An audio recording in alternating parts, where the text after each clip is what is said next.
Every morning I get into work and I scour the news of the day. Some days that feels like self-mutilation.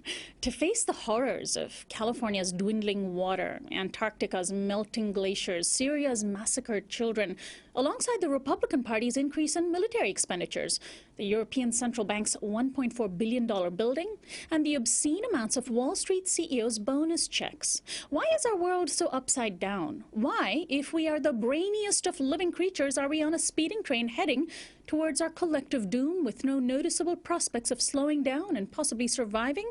We have relied on technology to save us, but in fact technology has failed us. We have relied on religion to assuage us, but all God has overseen is injustice. We vacillate between denial and despair, but maybe we need to rethink our place in the world. My guest, Charles Eisenstein, has explored the pitfalls of what he calls the old story of control or separation and embarked on a quest to create a new story. Charles Eisenstein graduated from Yale in mathematics and philosophy. He's written several books, including Sacred Economics, Money, Gift, and Society in the Age of Transition. And his latest book is The More Beautiful World Our Hearts Know Is Possible. And he now joins me in studio. Welcome to Uprising.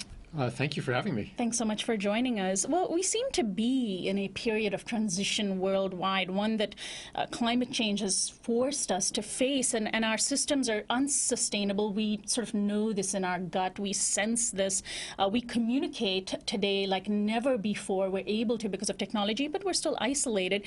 Do you think this is a unique time in history, or can you sort of compare it to the other time we faced collective annihilation, like during, the Cold War when nuclear weapons hung over our head? Yeah, I think that we're kind of in a time that began then in the sense, like nuclear weapons and climate change are similar because they're showing us that the solution isn't going to be to conquer the other. Nuclear weapons made it impossible ever to have final victory over our enemy, because what we did to them, we would be doing to ourselves.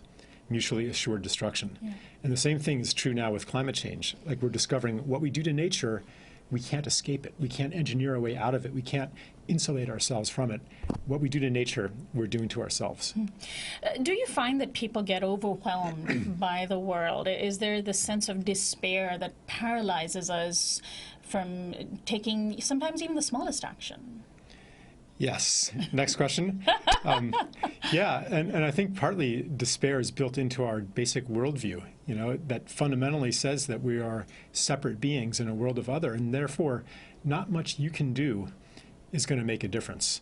Plus, we have a worldview that says change happens by exerting a force, by exerting your power. And in the story that we live in, the power is in the hands of the people who are doing all the things you listed at the beginning. They have the guns, they have the money, they have the surveillance state, they have all of these things. So what hope is there if we accept that change happens in the way we've been taught?